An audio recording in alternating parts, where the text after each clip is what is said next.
이번엔 나라박 소식입니다. 미식 축구를 했다가 야구 선수로 전향한 팀 티보는 미국에서 매우 유명한 운동선수 중 한 명이라고 하는데요. 그를 주목하는 이유는 역경이 찾아와도 흔들리지 않았던 그의 믿음 때문이었습니다. 미국에서 전해온 소식입니다. The world has noticed Tim Tebow since his days playing college football. But who could have predicted a Heisman Trophy winner and pro football quarterback would find himself in Scottsdale, Arizona, playing minor league baseball? I sat down with Tim to hear from his perspective on how his life has been shaken. Why baseball? Why did you decide just to start over?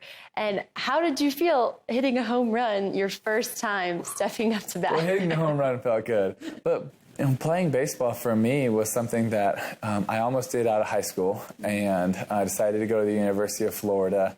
And it's been something that's been on my heart throughout the last couple of years, especially the last two. And I really felt like, why not go pursue it? If it's something that I'm passionate about, it's on my heart, go after it. Tim may be passionate about baseball now, but it wasn't exactly his first career choice. The Denver Broncos drafted him right out of college, and after being promoted to starting quarterback, Tim led the team to their first playoff win in 6 years. Despite that promising first season, the Broncos traded him, and it went downhill from there. Tim was cut or released from 3 more teams in the years that followed. When you're going through that, what do you have to hold on to? What is your foundation? Who are you? More importantly, whose are you in your relationship with Christ? A little over a year ago, Tim felt God leading him to write a book for others facing challenges of all kinds. I wanted to write something to those people to encourage them that, there is still a God that loves you, that created you in love, by love, and for love, for a purpose, that you matter and you're significant. So when people are going through tough times, that they have something to hold on to, and they do in their relationship with Christ. In his new book, Shaken, Tim talks about his tougher times. Those range from trying to just be one of the guys on a new team surrounded by a media frenzy, to living in isolation as paparazzi camped out 12 feet from his front door, to realizing his future in football was likely over. As he writes, I had no job, no car, no home. All the while, sports announcers and media headlines blowing up with people happy to see him failing. Not everybody can relate to the highs, but almost everybody can relate to the lows. But in those moments, how do we handle it?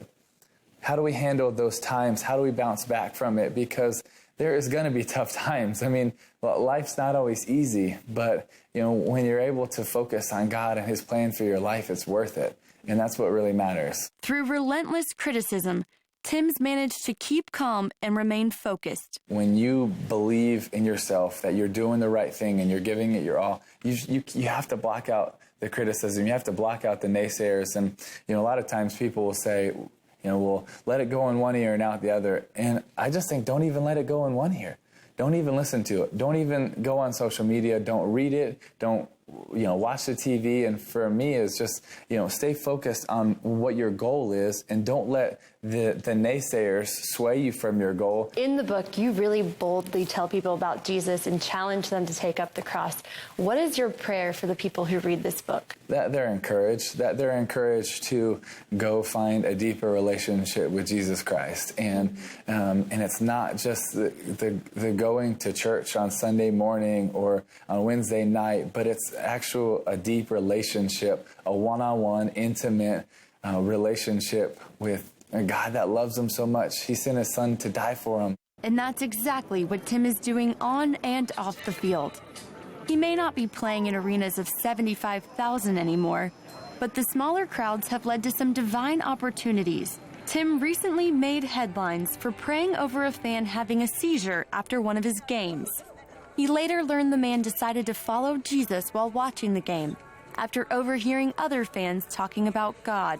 When you believe that you serve a big God and you believe in yourself that He's a plan and purpose for you, you can walk with confidence and go after what he puts on your heart. And you can do it with boldness and courage, and you can go after it, not having to listen to the naysayers. Tim may not have seen baseball in his future, but God sure did. With each curveball thrown at him, he's continued to trust God's plan for his life and not let his faith be shaken. Reporting from Scottsdale, Abigail Robertson, CBN News.